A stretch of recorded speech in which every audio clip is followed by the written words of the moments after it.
So let's go. And again, like, I don't really... As I talked about it yesterday, it's not... What is up, Classic? Okay, here we go. Let me turn this up. Okay.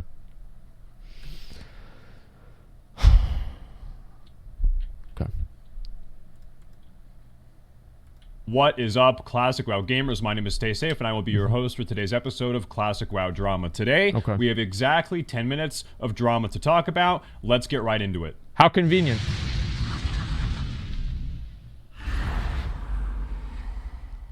So first things first, the big news. Asmongold has shamelessly yoinked or poached a player from another guild, and boy, has this caused a lot of drama, because the GM of this guild is none other than the bathrobe Dwayne. And let me tell you, he's good. But first, Blizzard has made a big oopsie whoopsie. Let's take a look. Blizzard recently initiated a forced name change for a guild called Gay Boys. Gay Boys. To Guild ZFXPK, which could be a very progressive acronym that I'm not aware of, but let's move on. Now, one of the Gay Boys said that they received numerous anti-gay hate messages from players on their server, and it was these players that presumably reported the guild name. Now, after much controversy, Blizzard has since restored the guild name Gay Boys, giving everyone the go-ahead to Kappa Pride. But this echoes a very similar story from back in the day. Very good. Let's take a look.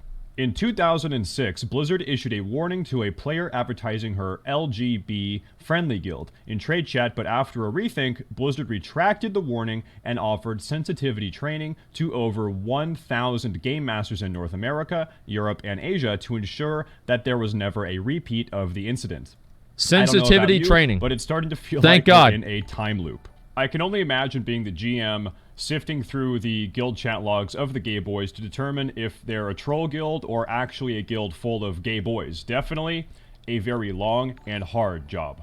Frostadamus recently uploaded a video explaining how he was able to farm 13,000 gold in around 6 weeks using his secret That was a great video. Proprietary gold farming method. And let me tell you, WoW GMs hate him for this one secret gold farming method. There it is. Much to the dismay of anyone that actually has any real-life obligations. As it turns out, the secret to farming this much gold is playing 15 hours a day, 7 days a week, and never doing anything in-game other than farming gold. Now, see, that was what I was surprised about with it. I'm not surprised about, but it was still funny to see, is that there wasn't some kind of quick trick for him to make all this money or anything. He literally just plays the game all day, every single day since release, and he's got 13,000 gold. I mean, it's really not a surprise whenever you think about it. And it's kind of funny to see that, you know, you just sit there, you put your fucking dick on the anvil, and you start hammering, and you come out with 13,000 gold. It's pretty damn good. For some context, my investigative team has confirmed that the approximate real-life value of 13,000 gold is around $5,200 USD, which means farming gold at this rate would be netting you a little over $8 an hour. Which is just above the United States minimum wage. Now, side note, all RMT, real money trading activity, should be reported swiftly and met with the lash of the whip. That's true. Asmongold is in some hot water. Wow, what a surprise. Bathrobe Dwayne is the one making the water hot. Play the clip. You're in a random guild.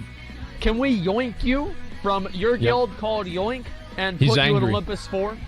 Is it time for you to rejoin? Let me look at your gear right here, okay, Zarek? Now, you've worked very hard on your armor. He's not happy about this. You've gotten a number of really great pieces, top right.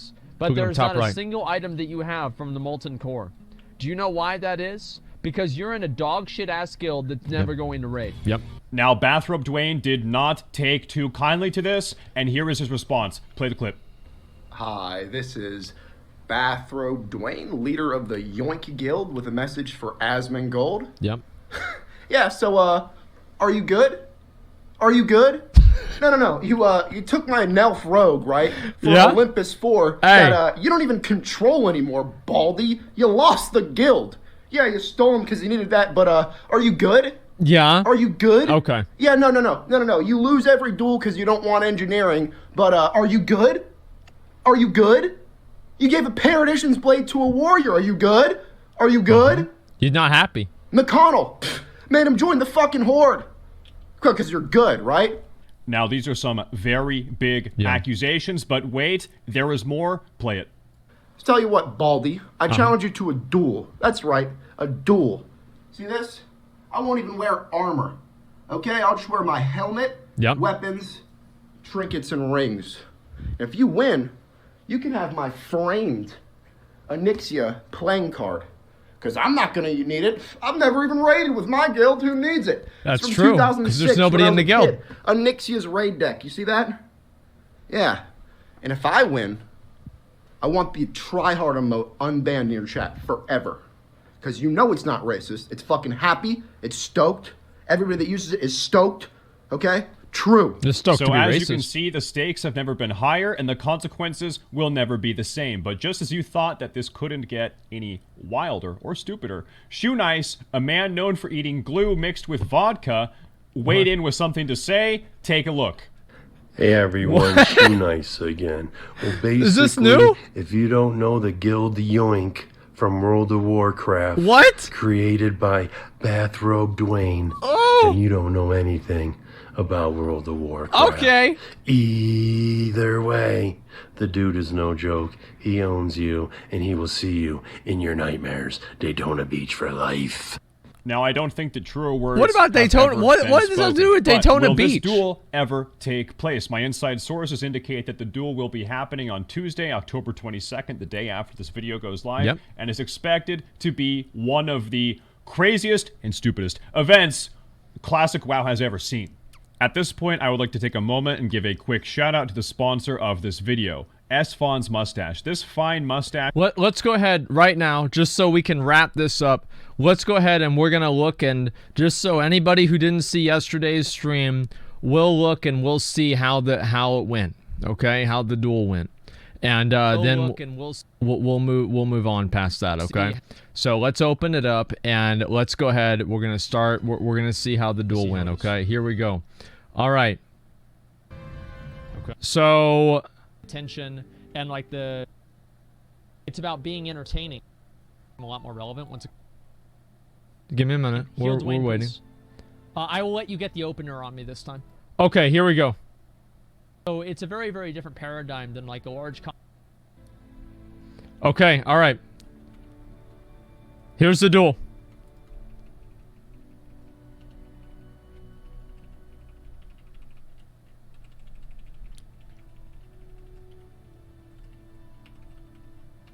All right.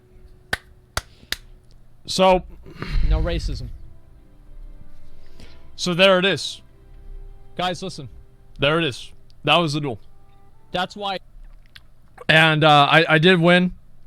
Now, I know that, you know, this is going to come as a big surprise to everybody that I came out ahead against the rogue with no gear. Wow. How amazing. You good? Apparently. So let's go ahead. We're gonna get back to the video. When are you expecting to receive your card? We'll see what happens. I've got to get my PO box set up. Is made of high thread count Persian silk and may or may not have. Was that gray hair on the left? Very good. Oh no! Now, the CDL Season 1 qualifiers are over, and here at the Staysafe TV Real News Network, we have the results and some in-depth Classic WoW esports analysis as well. Okay. Let's take a look. Now, only one player managed to clean sweep 14 points, which is the cap, and that was Snuts on a Warlock. But on average, how did each class perform? Well, using advanced mathematics, we can actually quantify an average point value per class. Pull it up. Now, we can take a look here and see that on average, Shamans scored 5.1 points. Warriors scored on average 5.1 points. Druids on average scored 5.8 points. Wow. Hunters on average 6.4 points. Mages Warriors at the bottom. 7.4 points on average. Warlocks, the class that people had expected to rinse the entire tournament, 7.6 points on average. Rogues, 8.6 points on average. I'm surprised rogues are so high. Priests with a clean 10.0 point average. The highest ranking class on average within the CDL Season 1 qualifiers. So holy crap, Priests dominated these qualifiers by a very, very substantial margin, mind you. It will be very, very interesting to see what the balanced response is by Tips Out and the CDL organizers, considering Warlocks have already had their Hellstones and Spellstones banned from the CDL. Will Priests also have a part? See, think about that. The only person to go completely flawless was someone who had 2 handicaps put on them. Think about that. They don't ban mana gems. Well, it's like, you guys got to think about it.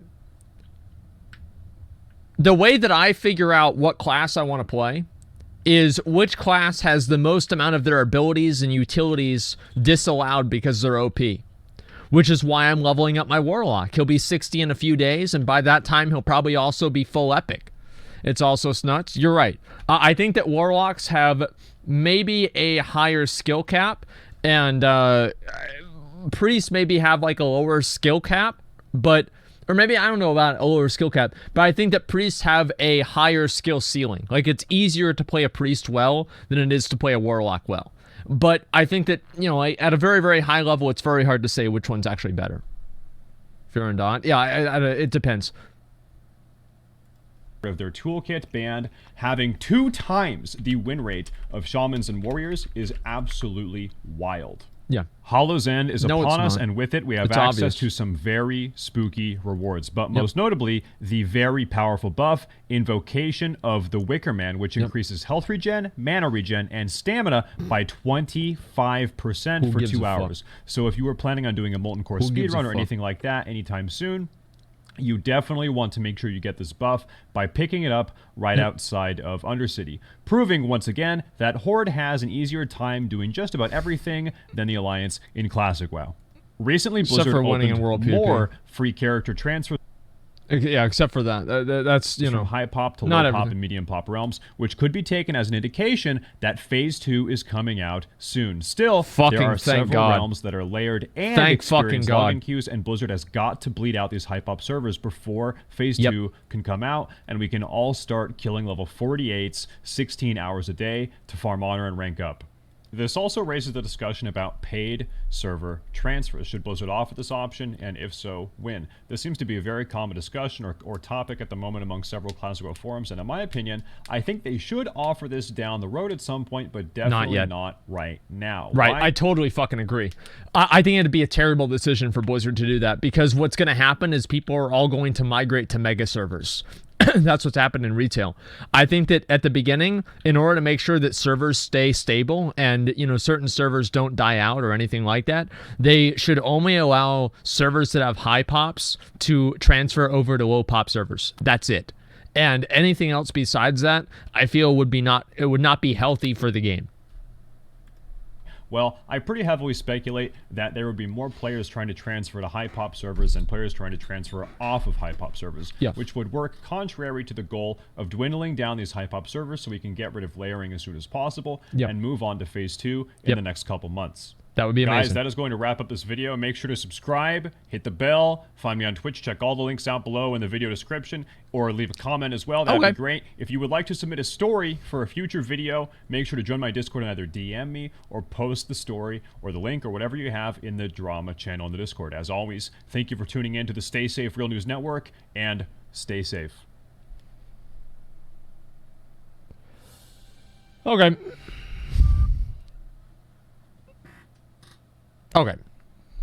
Okay. So, I hope they don't do the server transfers anytime soon. That's the main thing that I'm worried about. Obviously, you know, this kind of sorted itself out, as we all know. And let's see what else besides that. The Gay Boys Guild, everything like that. You know, that's more complex. I don't want to get too much into that. We already had like an hour talking about that already. The CDL. The only thing that surprised me here is that Warriors weren't lower. I don't know how bad you have to be to lose to a Warrior. I feel like almost every Warrior, like if you're good at your class, you can always beat a Warrior if you don't make mistakes. And it's kind of like your game to lose, but you know, I guess not for certain people. What a shocker. Yeah.